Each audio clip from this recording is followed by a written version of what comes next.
You ready? Ready.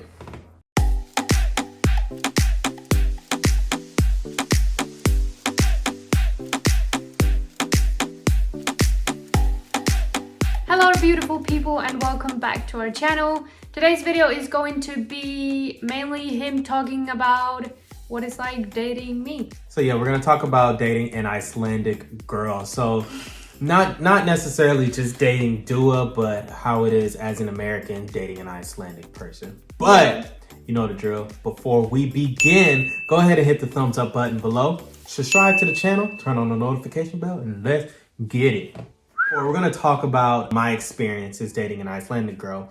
And if there's anybody out there, I know it's super rare, but if there's anybody out there that is dating or has dated an Icelandic person, go ahead and throw up a peace sign in the comment section below. And I feel you, brother. Oh, you'll get $7,000 if you marry. Did you not see that? So I'm about to go ahead and put a ring on it now, then. No. There was an article like a few years back. Yeah, I remember you telling me saying that you get a bunch of money if you marry an Icelandic person. So I don't know if that's true, but there is an article out there that's a rumor around saying. No, that's not true.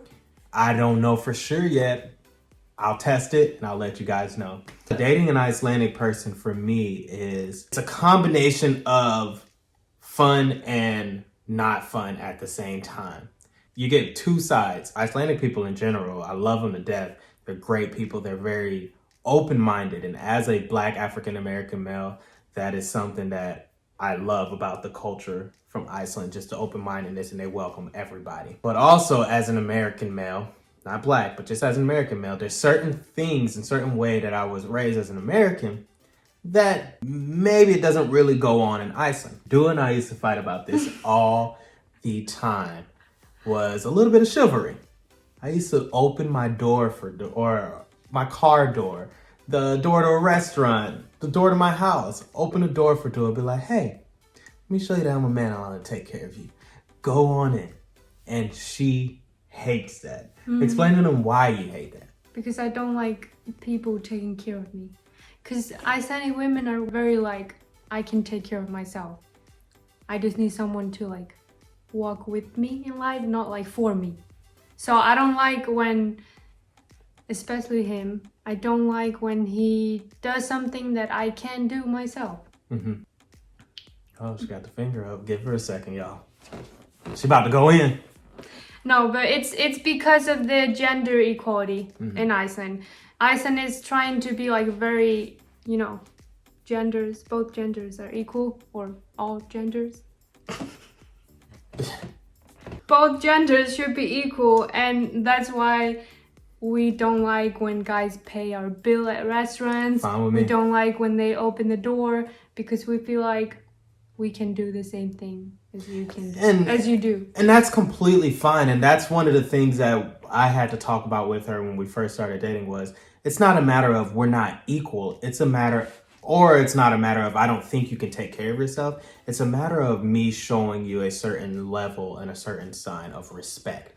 That, hey, you know, I respect you enough to do this. I respect you enough to do that. I'm not trying to take anything away from you. I just want to treat you like a queen.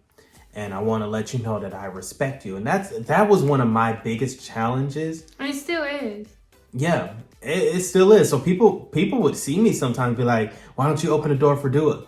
Because I back off. I open the door for her sometimes and sometimes I don't, because I give and take. It's all about compromise.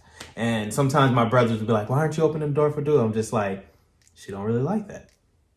And that's really it. Yeah. So I have learned to open up and respect her wishes as well. She has done the same thing for me. So sometimes I do it, sometimes I don't. It just kind of depends. I feel like the best way for me to explain how I feel is if I was doing that for you. And I would love it. No, you wouldn't. You're right. You wouldn't. Yeah. I feel the way you would feel if I was like, let me open the door for you. Let me do this. Let me do that. You wouldn't feel good. So it's...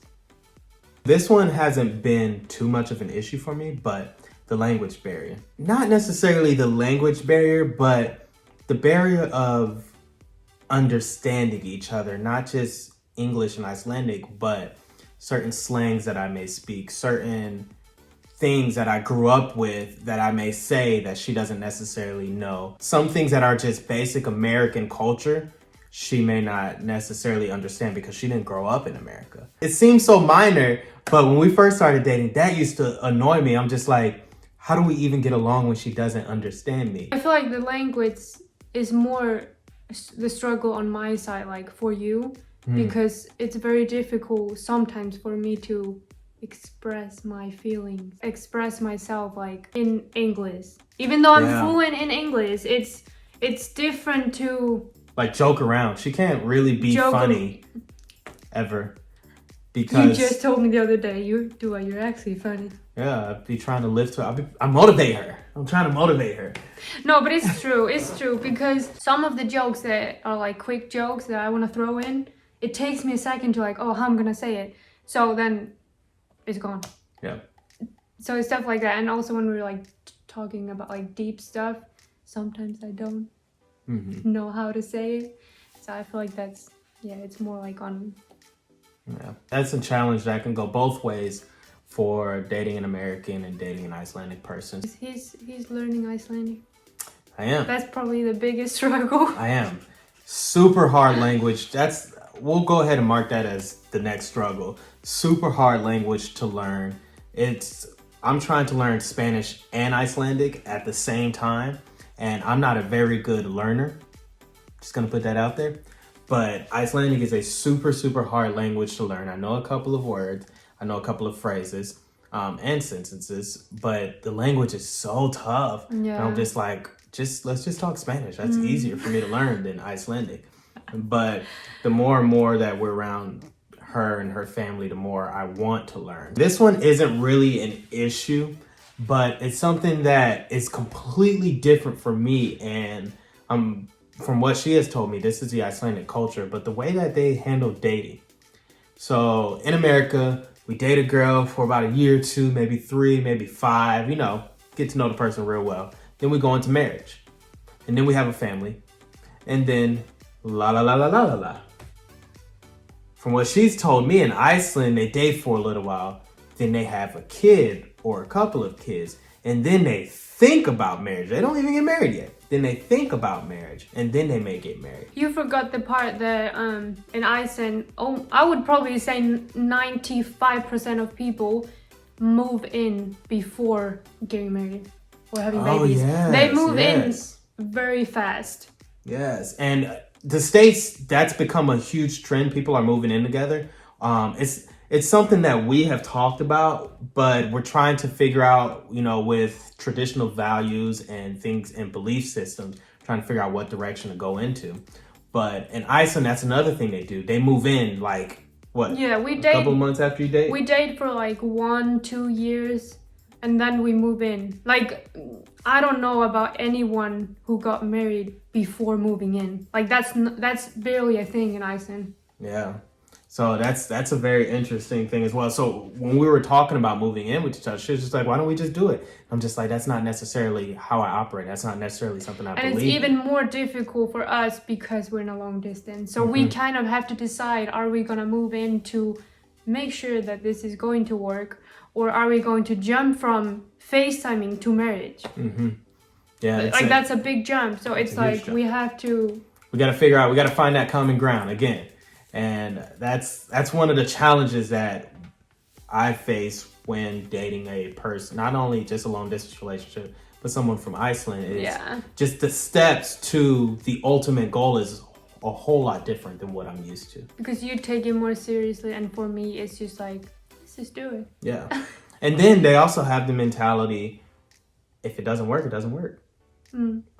Which, in my opinion, I don't think that's a bad mentality. I think that's fine. It means that they're strong enough to be able to try something new, and if it didn't work, they can move on. But once again, it's something that I'm not used to. And I'm not saying that the Icelandic way is wrong by any means. I actually think it makes the relationship more secure. And it lets them know that, hey, this marriage is what I want, because marriage is a lifelong commitment. Yeah. But just not something that I'm used to. Another major struggle for me are the social injustices that go on in America that don't necessarily go on in Iceland. Nothing happens in Iceland. Nothing happens in Iceland. And right now, I live in Georgia. So being a black male growing up in the South is a completely different world. I grew up in Georgia and in Oklahoma. So it's a completely different world. And when I try to explain to her certain things, we've gotten in arguments about this. When I try to explain to her certain things, it's like she wants to understand, but she always looks for a different way. Well, maybe it's like this because of this. And I'm like, it doesn't really work that way. And those are some of the things that we have talked about over time and time again. And sometimes it's not that I wish she would understand some of the things that I've had to grow up with, or my parents or my grandparents have had to grow up with, but that's some of the things that I've struggled with, was how do I help her understand the things that are going on in America, or that has gone on in America. And that's been a struggle. Still a struggle, but it's getting better. What do you think about that? Yeah. Okay. Yeah. Nice feedback. Yeah. But yeah, those are a couple of things that are very different from dating an Icelandic person. If you ever get the opportunity to date an Icelandic person, it's great. Try it. But it's different.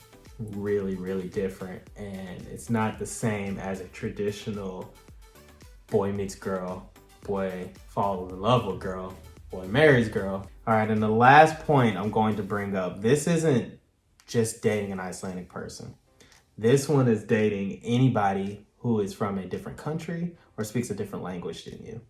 But one of my biggest challenges are when Dua speaks her language to her family and I can't understand a single thing they are saying, especially when I hear my name. And then she's like, oh, we were just saying you like cheese. No, you weren't. It was a whole conversation. Now, it's not about cheese. Yeah, but that's a huge challenge for me. And I'm sure a lot of people experience that. And it's not just an Icelandic thing, but yeah, or whenever my friends come over, they're Icelandic, and I hate that. We try really hard only to speak English, but sometimes it just comes out. Yeah, and I'm just like, you know how many times I've third wheeled it with her and her friends, and I'm just like, I'm just gonna walk behind you guys while you speak Icelandic to each other and have fun. Yeah, so that's a huge challenge that I've faced with dating an Icelandic person, but I'm sure you guys have faced that as well. So yeah, that's it. There's a lot of good things to dating an Icelandic person, but that's not this video. We'll talk about that next time. Before we close out, go ahead, hit the thumbs up button below, subscribe to the channel, hit the notification bell because we got some more things coming up for you guys. And we'll see you guys next time. Later, dudes.